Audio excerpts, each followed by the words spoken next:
I'm Ted Seides, and this is Capital Allocators. This show is an open exploration of the people and process behind capital allocation. Through conversations with leaders in the money game, we learn how these holders of the keys to the kingdom allocate their time and their capital. You can keep up to date by visiting capitalallocatorspodcast.com. My guest on today's show, once again, is Annie Duke, decision-making expert, world-famous former poker player, and author of the now bestseller, Thinking in Bets. I had a chance to interview Annie at the Investment Institute's Fall Forum in Chapel Hill, North Carolina, and the live interview follows. Special thanks to Andrea, Szigethy, and Donna, founders of the Institute, for having Annie and me down for their terrific event. Our conversation covers the challenge of separating signal from noise in making decisions, the formation and confirmation of beliefs, forming decision groups, communicating with teams, and mistakes Annie's advisory clients have made after reading the book. We close with some questions from the audience and end with two great poker stories of how Annie approached being a woman in the male-dominated poker world. Annie's irrepressible brain was on display this time around, covering a few of the same ideas from our last conversation and some new ones with different anecdotes along the way. Please enjoy my second conversation with Annie Duke. Thanks to Andrea and Donna especially for having us here. I'm going to give a very quick intro of Annie. She studied cognitive psychology at Columbia and Penn, which, as you can imagine, is the natural path to becoming a professional poker player. Annie was a dissertation defense away from getting her PhD, got ill, and needed to take a year off. And that led to 1 year sabbatical, trying to make a little bit of money at a poker parlor in Billings, Montana. And 20 years later, she retired. Right. One of the most famous poker players in the world, probably the most recognized television poker player. And over that time, she realized that she might not play poker forever and started thinking about what she was learning in the process and did a whole bunch of speeches and advising. And earlier this year, published this fantastic book called Thinking in Bets, which was her third book, but first for general audiences. So if what we're saying bores you, as we all have done, I've been sitting there too, and you take out your iPhone during this, go to your Amazon app, click it, it's fine, we don't mind. Just click Thinking in Bets, buy a copy. Annie, what was it about poker that led you to start thinking about decision making? Oh gosh, I feel like it's so circular. So what I was studying when I was in graduate school feels, I think to most people, like it was pretty far afield from poker. What I was actually focused on was how children learn their first language. And what you realize when you get at a poker table is actually this is an incredibly similar problem, which makes you think about the similarities kind of across all learning where there's noise. So if you think about the problem for a child trying to learn a language, there's all sorts of noises. The child has to pick the things that are language out of all the noises. So like crinkling papers don't count, right? So that's kind of hard. And if you can pick those out, now you've got to identify the word boundaries and the sentence boundaries. And that's also really hard. And then once you get a word boundary, and then mother says something like DAX. What does DAX mean? Well, does it mean the act of pointing? Does it mean the thing that she's pointing to? Does it mean an aspect of what's being pointed to, like the color, like yellow or soft? Could it be a state of mind, like think? Is it an action? I mean, this is a really hard problem, and it's incredibly noisy, and the feedback isn't great, and kids do it super fast. So that's what I was looking at, was how are there constraints that are sort of built into the way that we come into the world with this language machine that allow us to reduce the noise. So now I move and I start playing poker and I think, well, now I'm doing something totally different. Except that I'm not, because you make these moves and then you get some feedback, you win or lose the hand, but what does it really mean is the problem, because you can win a hand out of pure luck, you could win it out of skill, you could win it but not have won as much as you should have. For example, you could win, but win too much. You could win more than you should have. Same thing on the losing side.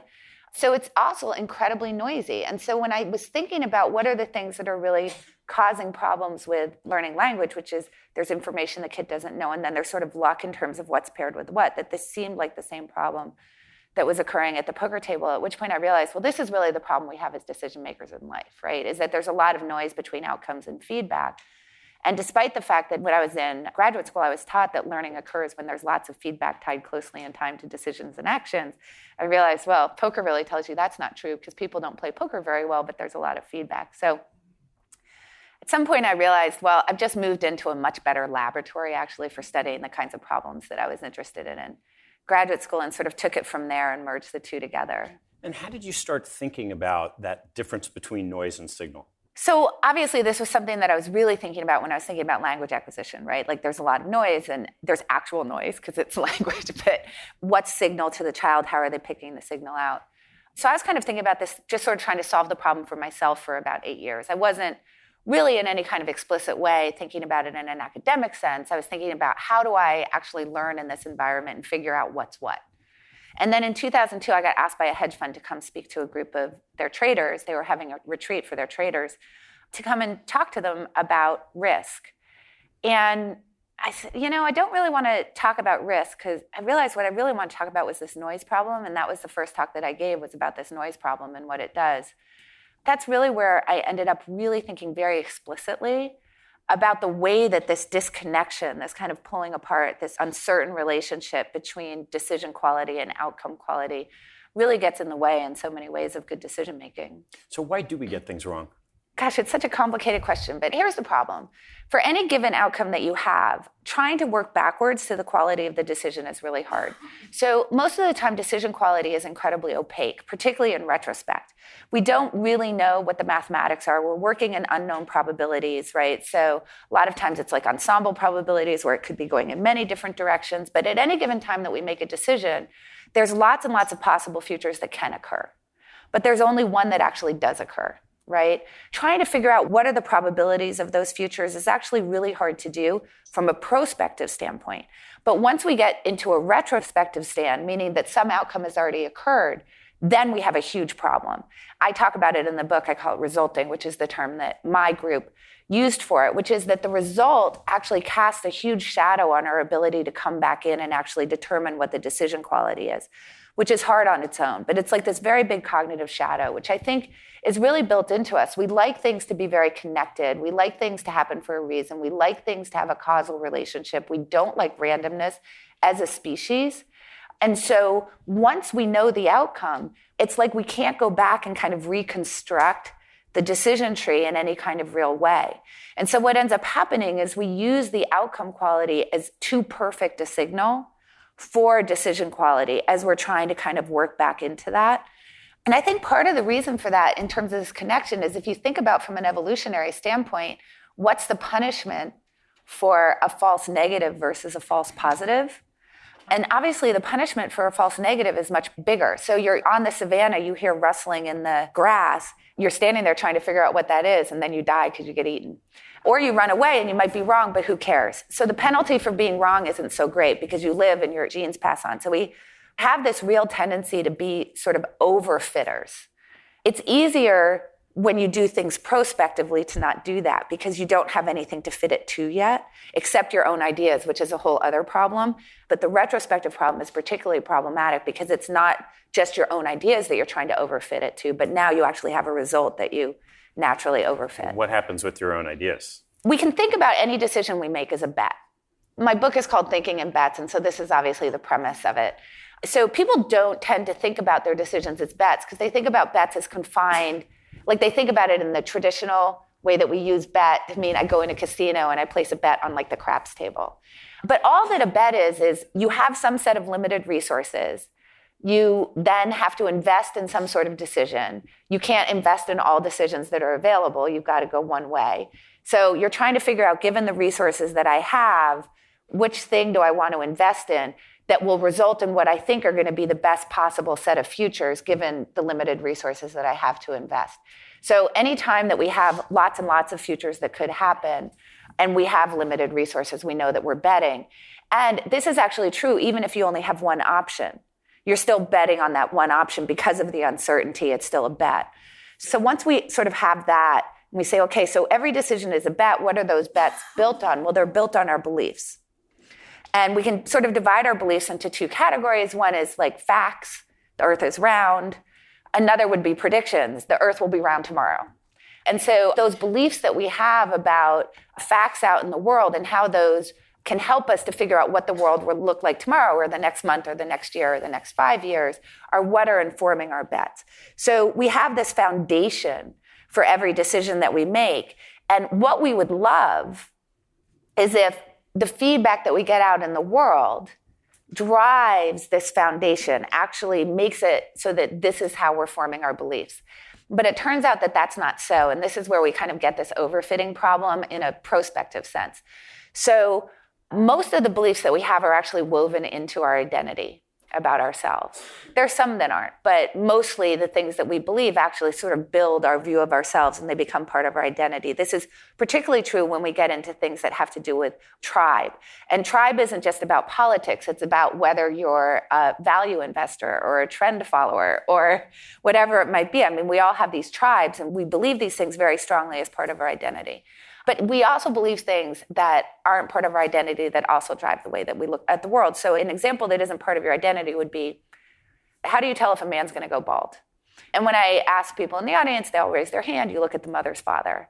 And what do we do with that information? Do we go out and take a random sampling of men who are going bald and find out where in their family tree they lied? No, what we do is we notice men who have gone bald. They say, yes, it was because my mother's grandfather was bald. And we say, aha, this must be true.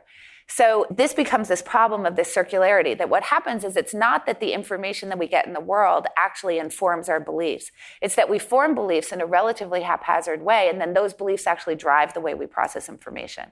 So what ends up happening is kind of twofold.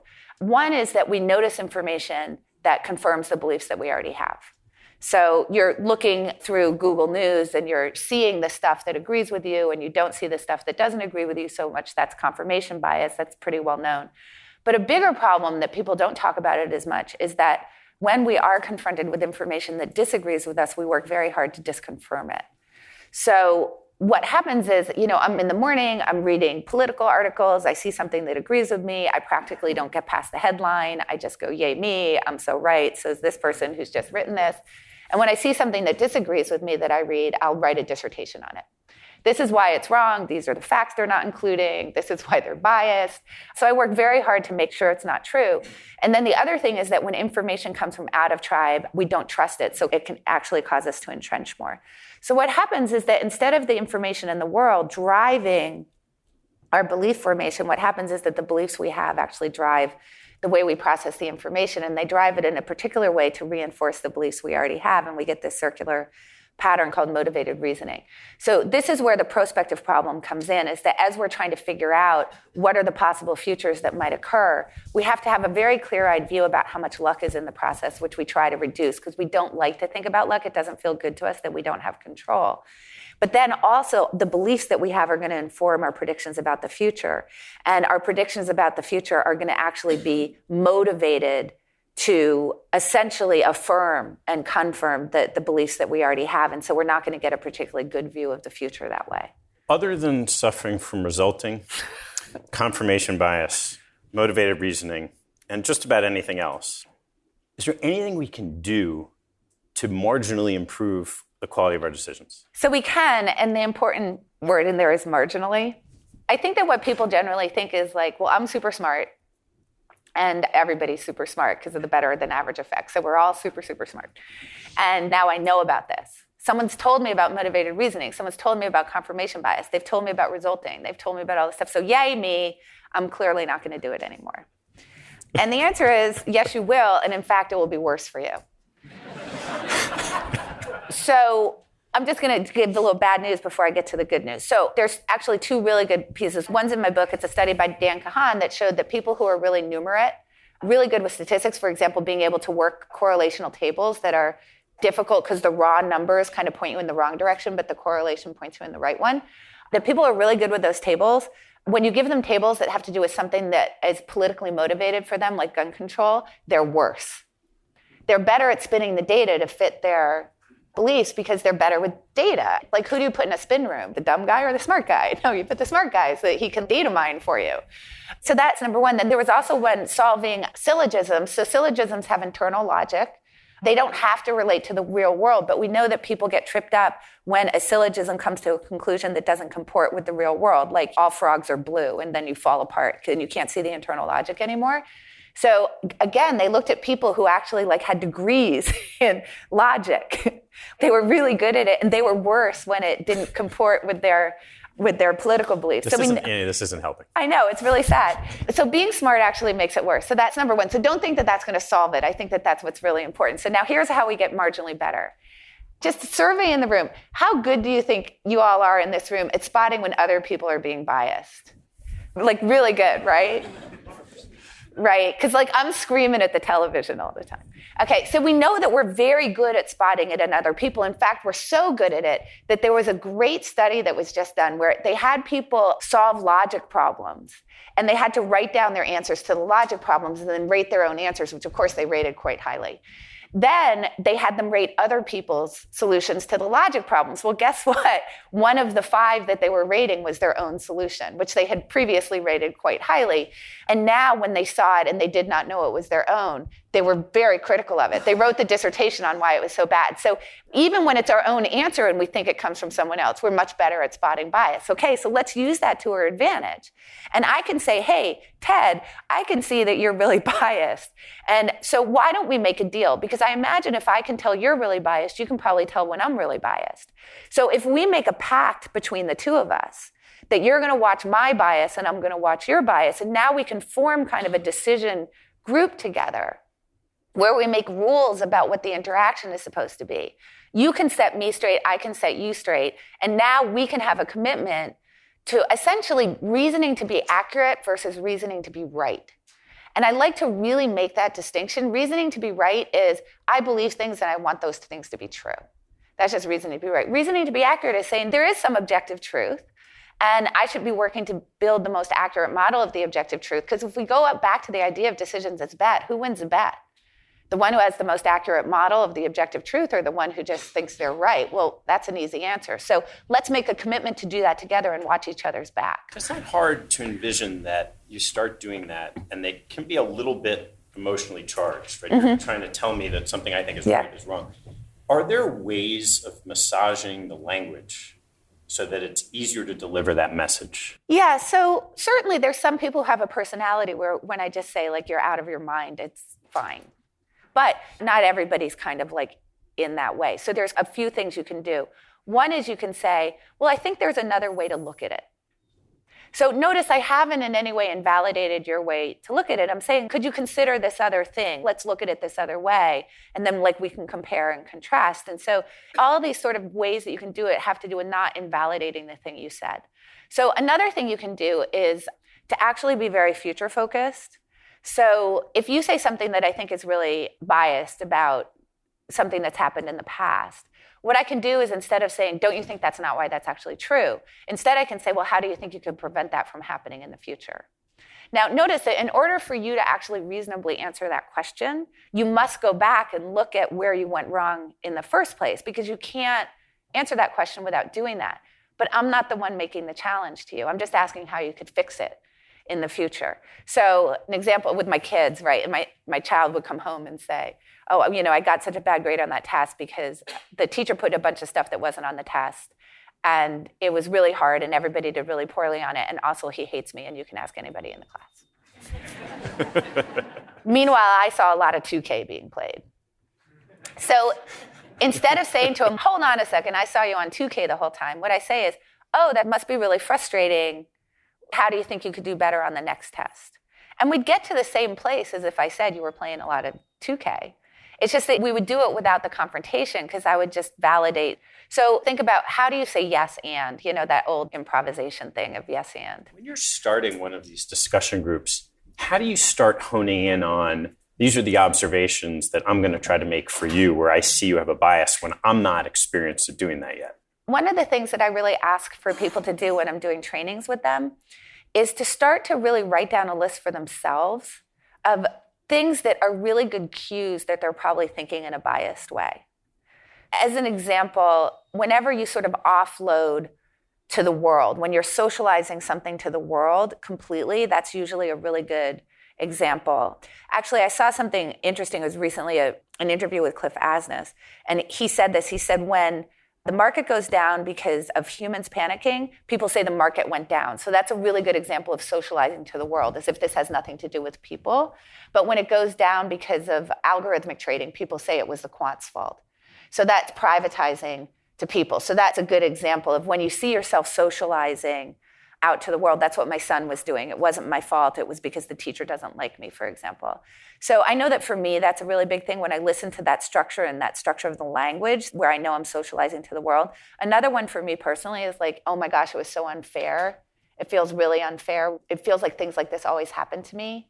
When I'm speaking in extremes of like 0 or 100%, I'm totally certain, or you're wrong, or I'm right, or I should have seen that coming. That's another good one for me. So anyway, for everybody, it's going to be a different list. So I really ask people to write these things down, and then I would share that with you, and then you would help me to start completing that list. So we would start somewhere where you would say, look, here are the things for me that are really bad things for me to be saying. Here's the type of category where I think that I fall down. Please watch for this, and we're going to share these lists together, and then can you help me add to it? I think that that's always a really good place to start. A lot of the people listening are leaders of their organizations. And yeah, you could form a discussion group. It's probably a great thing to do. How do they go about communicating with their teams in such a way that improves the quality of the decision of the team? Let me give you two of the many, many, many ways that you can do that. The first has to do with really understanding that when you're in a leadership position in particular, there's this problem of contagion that becomes really exacerbated. So contagion is basically this. It's not only that I will try to reason toward my own beliefs, but that if I tell you what my beliefs are, I have infected you with them. And you will now, without knowing it, also try to reason toward my beliefs. So most of us kind of want to be on the same page with the other human beings that we talk to, assuming that you're within tribe. If you're not within tribe, we have the opposite motivation, but then I'm also infecting you in a different way. But let's assume we're in tribe. So given that you want to sort of be on the same page as I am, without knowing it unconsciously, once I've stated my belief, which could be a fact or a prediction, it doesn't matter, you're now going to start to reason toward that. That's a particularly big problem if you're in a leadership position. So when you're trying to get high fidelity advice from your team, it's really important actually that you keep your beliefs to yourself as you're trying to work a decision and allow them to sort of speak freely. That's kind of number one. And it's actually really hard to do. Think about this for yourselves. Like when you share like an opinion piece, like you read an opinion piece in a newspaper and you want to find out what somebody else thinks about it, do you do this or that? Here's A. Hey, Ted, I read this opinion piece. Will you read it? Let me know what you think. And stop. B, hey, I read this opinion piece and I think this, and this about it. I'd love to get your opinion. Will you read it? We all do the second thing because we think that our opinion is somehow really important. It's like an important piece of information. Like I think I'm giving you really valuable data. But in so doing, I've ruined you as a partner in crime because you are now going to read that through the frame of what I've already told you. And we do this in little ways every single day. And as leadership, we have to really be careful about this infection problem. So that's number one is like, keep your beliefs to yourself, keep your predictions to yourself, try to keep your leans to yourself as you're trying to work through decisions or when you're doing a postmortem or whatever it is, let them speak freely. And then the other thing that I would say is that the group will infect each other. So as much as you can give them at first to give you independent advice, the better off you are so that they're not also infecting each other. Because sometimes the more charismatic people in the group will be the bigger infectors or whatever. So that's number one is try to quarantine. And then number two is you have to lead in a way that really allows people to not be afraid of outcomes. And I think this is really hard. I think there's a lot of really bad decision-making that happens in the world because we're really afraid of how it might turn out. And so we're trying to anticipate what's the decision in which I can make the best case for why this isn't my fault. And when we start to reason in that way, our risk profile starts to get really, really distorted because we're not aligned with what the long-term best interest of anything is. We're aligned with what trying to protect ourselves against what the short-term downside might be. And I think that in general, that's sort of a leadership issue. And it's because the problem is that human beings know that people blame them for the way that things go, right? It's kind of going back for this resulting problem. And given that human beings know that you get blamed for that, then essentially you just try to avoid the things you get blamed for. And then all of a sudden you have a salesperson who's closing 100% of their sales. And by the way, if you can't change that, you should fire them, which is counterintuitive. So I think that's another thing, is that you really have to communicate in a way to your team that you don't need to be afraid with me, that I care about the quality of the decision, but I'm not as worried about the quality of the outcome, not in the short term. I recognize that if we work together to make good quality decisions, the outcomes will realize. In the investment world, this world of uncertainty, we know that we're going into a decision and we don't know the answer. No, we don't. How do you go about talking about what you do know and you don't know in a way that makes the people on your team more comfortable to fall through the process without the reliance on the outcome? So there's a few things that I think are really helpful in terms of getting people to that place. Thing number one is that as you're trying to work through it, really having people work through what are the possible scenarios and have them start to try to really put probabilities on those. And when they say, well, the probabilities are unknown, you say, fine, but we know it's not the whole range of 0 to 100%. So let's try to create a range on that. And once you do that, what you tell them is, I understand that I'm not asking you to be right. I'm asking you to start to narrow it down and think in this probabilistic way and give me sort of what you think is the best view of the future. And obviously, in order to start narrowing down what those ranges are and the probabilities, then you start to ask the right questions of what are the things that we could know that would allow us to actually get this to be an even narrower range. You start to get people really comfortable with being willing to not say, I think it's 55%, being willing to say, I think it's somewhere between 40 and 65%. How can we get that better? So that's a good way to communicate that process matters to you, because even saying it's 75%, that's an outcome right there that people feel like they're sort of going to be pegged to, and so they're afraid to give you anything at all.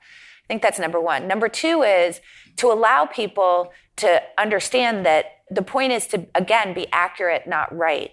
So I think this idea of doing these pre-mortems are really important because it shifts what it means to be a team player into something where you're willing to explore the way that things can go wrong. So there's kind of a pair of exercises that you can do. One is a backcast and one is a pre-mortem. So a backcast would be things are good, right? Or it's a year from now and our portfolio is up 15%. Why do we think that that happened? So this is a really natural way for people to think, and now you're sort of working backwards. It gets you out of thinking about just what's right here and thinking a little bit more long-term about what are the things that could have occurred in the last year, and you do that happy exercise. But doing this other exercise, if it's a year from now and our portfolio is down 15%, that's a pre-mortem, and have people actually engage in that exercise allows people to know that you're thinking about the fact that things don't always work out. What matters to us is that we foresee the landscape much more than that we get a good outcome, right? Because we assume that if we foresee the landscape and we go through these exercises and we're willing to do this together, that we're going to end up on the good side of the outcomes much more. And it redefines for people what being a good team player means, because now they get to say, well, we made this mistake and we did this wrong. And then you think about the things that have to do with luck, like the president did such that we don't have control over that. And you start to think about, what do I have control over? What don't I?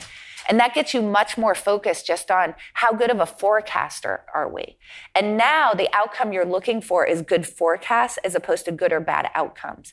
And if you can get people focused on good forecasting as opposed to the quality of the outcome itself, people believe much more that the outcome will come. You've now written the book, and there's the definition of the problem, some prescriptions, and you go out and you start advising organizations who have read the book. What have you found? So it's two things. So when I was writing the book and I was talking about this disconnection between outcomes and decision quality, I was thinking about two problems that come from this. Problem number one is that you can make really, really good decisions and have them not work out. Even if it's 99% of the time it's going to work out, like sometimes that 1% hits.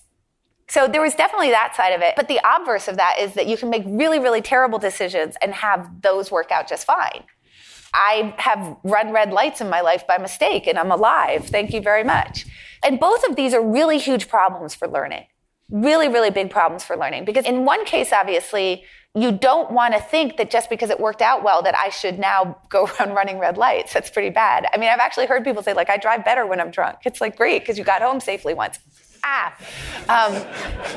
We all have that. There's so many things in our lives where we think we drive better when we're drunk just because like stuff worked out. So we don't want to have that happen. But what's interesting is that as much as I emphasize that side of the coin, which I think is actually the worst problem, good stuff happened. I think it's because of me solely. I'm just going to repeat all that stuff. And the reason why I think it's a worse problem is, number one, you don't want to repeat it. But number two, when you go down that line, you tend not to explore whether you were like on the tertiary line. Yeah, okay, you had a great result, but maybe you were supposed to have a result that was twice as good. But we leave those things relatively unexamined because we just think we did a great job. I think that's the bigger problem. What people latched onto was the other thing, though. Which isn't surprising given our own bias, that our beliefs and the things that we believe about ourselves and our own decision quality are so wrapped up into our identity. Is it that surprising that people latched onto the, well, I can have bad outcomes and it's not my fault part? Well, I suppose not. I suppose that isn't that surprising because that fits in with reasoning to be right. I thought I had emphasized it enough in the book that I was really, really scared of this other problem. I don't know if I could have emphasized it enough, maybe. And so that I was really surprised about was that particular line of reasoning about what happens when things work out well. And why is that so problematic for learning? And so then what goes along with that is that what I found was that one of the biggest problems that I was seeing was that people who are in finance know this process language. Like they know it really well. Like they understand that you're supposed to speak in process. But when I actually looked at what they were doing, they weren't. They were really just worried about the downside, unexpected downside outcomes. So they would come in, they would say, oh, Annie, we're really process oriented around here, but I'm having this problem because I feel like my desk heads are not managing their risk very well, and I don't understand why, because I tell them I don't care all the time because we're process oriented. And then I would sit in on their meetings and they were all, why did we lose? So I was like, well, what do you think you're telling them? You're telling them you really, really care when you lose. When was the last time you had a meeting about why did you win? The example that I give is like you're a real estate investor and you invest in a property and the appraisal comes in super low and it's just this all hands on deck, what's wrong with our model? But the appraisal comes in super high and it's literally like, yay. And obviously, in reality, that's like as big a problem, right? Like if your model is forecasting low, that's as big a problem for your ability to actually allocate your capital in a really smart way as if your forecast is coming in wrong the other way. It's this whole side of the world remains unexamined. So unless you're willing to examine both sides of the world, how can you actually be process-oriented, right? Then you're really just outcome-oriented with a bunch of process language wrapping around it. Which is why I go back to this problem of being smart makes it worse. Because when you're smart, you're really good at wrapping processing language as a pretty package, but what's inside is a pile of bad outcomes when you open the present. It just looks really pretty, and it sounds really good, and you're really convincing to the people around you, except that you're not actually behaving in that way. It's just that you can spin a better story about how you're process-oriented. I'm sure we're going to have a few questions people want to ask. Before we do, I want to give a little pitch for your blog. So first of all, thank you. If you're looking at your phone and you haven't bought the book, you're supposed to do that. Then you should go to annieduke.com. There's a wealth of information, and one of them is Annie's been putting together a weekly blog of things she sees and read where people are consistently making these types of mistakes. And as she said, you find, I read the book, and for about 3 days, I'm thinking incredibly well about my decisions.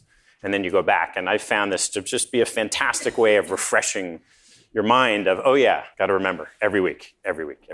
Yes, it's a newsletter, and you can just go on there and subscribe to it. So how else are you spending your time now? Well, the newsletter takes a lot of time. So I just sold another book with a third book behind that. So I'm going to be working on a workbook, actually, to help people be able to instantiate some of the lessons in the book. And then another book that's a little bit more on the line of what we just talked about, actually, in terms of this real problem of like, how do we actually get people away from being outcome driven in their decision making?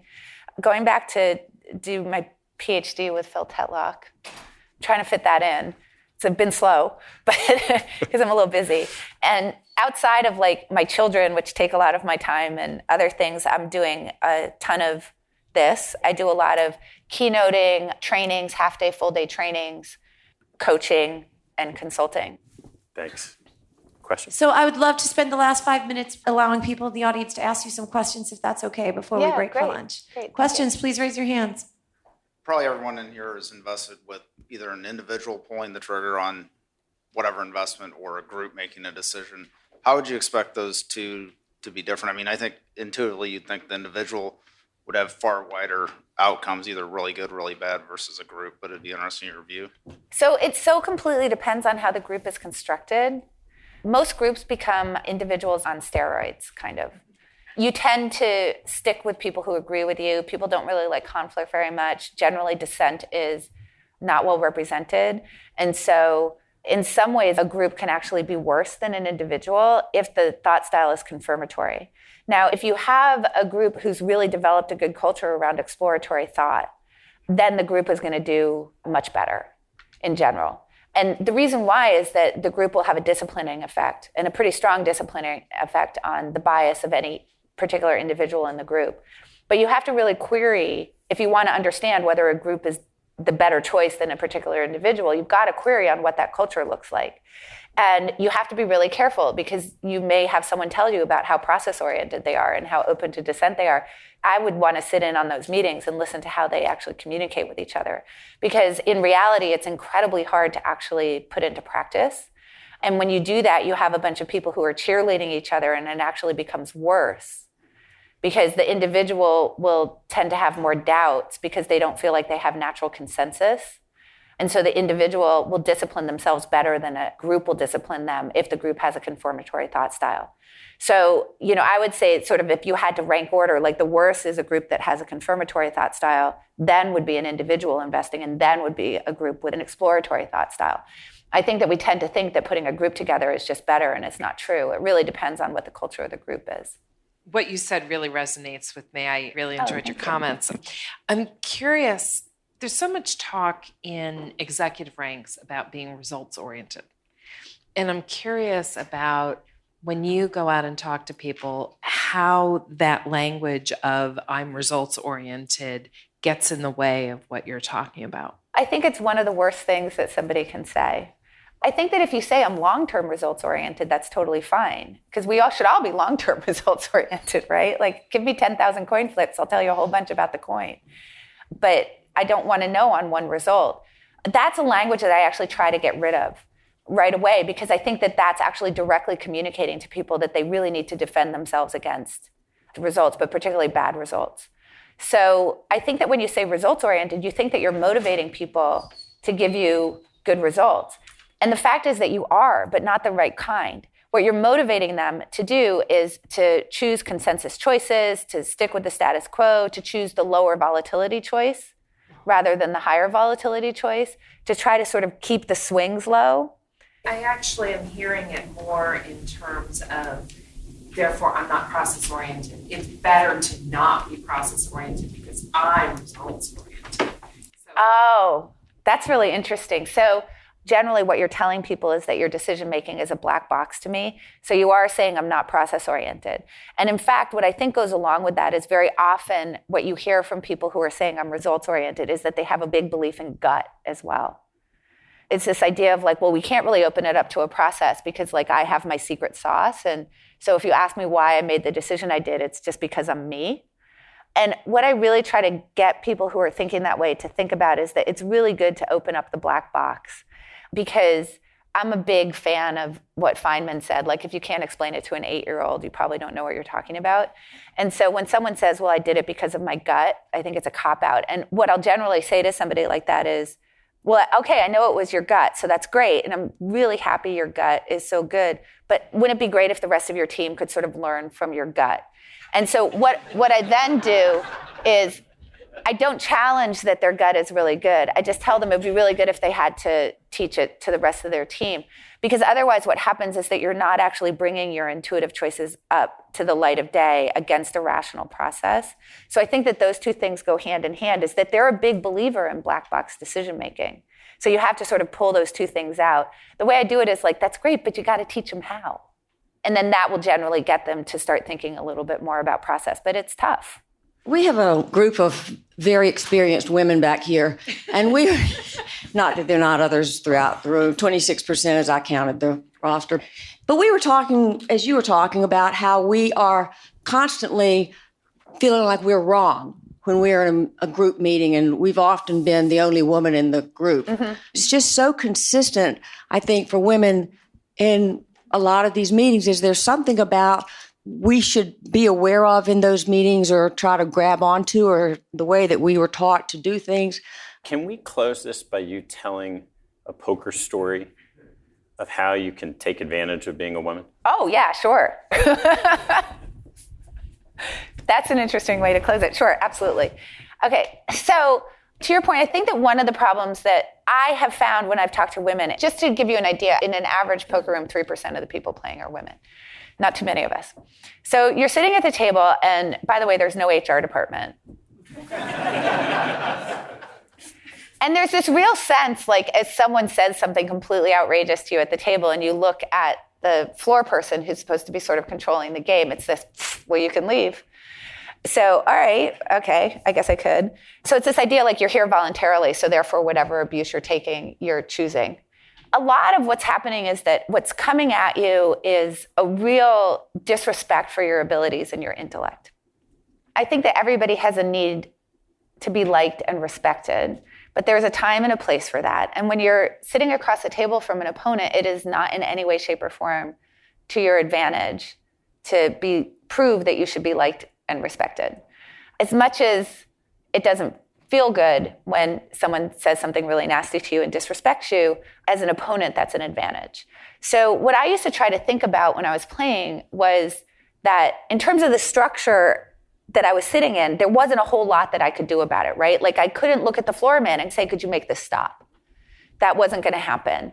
And that maybe just by my presence and me being in this world, that maybe the culture would change over time.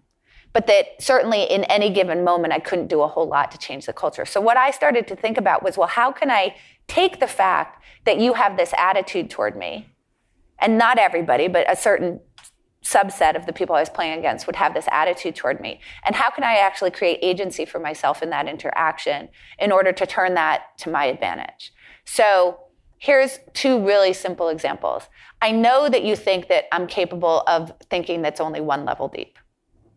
That's as far as my little girl brain will go. So therefore, that must mean that if I'm betting, I probably have a strong hand, and if I'm not, then I probably have a weak hand. And so you're going to give me a relatively one-to-one mapping between my actions and the quality of my cards. So once I know that, I can say, well, you don't think too much of me, that's fine. But because you don't think too much of me, that means I can bluff you all the time. Because you're of the opinion that I'm incapable of putting a lot of money in the pot unless I have a very good hand. So that would be a way that I could use that to my advantage. Another example would be there's a certain type of opponent who would consider it a total assault on their masculinity if you were to bluff them. That would be the worst thing that could ever happen to them. And what goes along with that is they want to kind of assert themselves over you all the time as well. So the way that that tends to manifest is that they're highly aggressive of you because they're trying to bluff you all the time. And if you try to bluff them, they call you, because the only way you can stop someone from ever bluffing you is to actually just check them out every single time and not ever fold. And folding to a woman doesn't feel very good to them. So obviously, against somebody like that, well, there's no use in bluffing. But what I know I can do is that I can take my very good hands and I can just bet like way more than I normally would be able to, because you're just going to be what we call looking you up all the time. You're going to want to see my whole cards to make sure I'm not tricking you, because that would not feel good to you. So I remember actually one of the very first times that I played, and the biggest win that I had at this time, I was playing a $2, $5 pot limit hold'em game. I think my biggest win up to this point was probably $1,800. And I played against a particular gentleman who was of this variety, who really just wanted to assert himself over me. So he kept betting, and I kept calling him, and I would call him with like ace high, and I would call him with like 2 twos. And I mean, I was just calling him with these ridiculously bad hands, and he would move on to the next hand and try it again, and he would move on to the next hand and try it again. And I ended up winning $7,500 in the game. It was the biggest win I'd ever won. And for anybody who knows anybody about that $2, $5 limit, like a huge win in that game should be $1,000. So like, this is a good example of kind of the best revenge is not for me to try to convince you otherwise. It's to figure out what the best way for me to take strategic advantage is of the way that you're sort of viewing me as a human being. Then I can walk away from the table, because I wouldn't be friends with you if this is your attitude toward women anyway. So what do I care? Was kind of the way that I looked at it. So why am I trying so hard to make you my friend? And I want to just say really, really clearly that this is not the majority of people I played against. There is just a certain sector of the people that I played against who behaved in this particular way, and it was super yummy when that happened. On that note, thank you both. Thanks, Annie. In bets. Annie, do. Thank you. Before you take off, I've created 3 different ways for you to stay updated on the podcast and my blog according to your preferences. First, you can sign up to receive a monthly email with a few great things I've read and listened to over the month. Second, for more prompt delivery, you can subscribe to my blog and receive emails when each podcast episode and blog post come out. And last, you can access the full library of transcripts by signing up for a premium subscription. All 3 options are available on the homepage at capitalallocatorspodcast.com. Thanks for your support.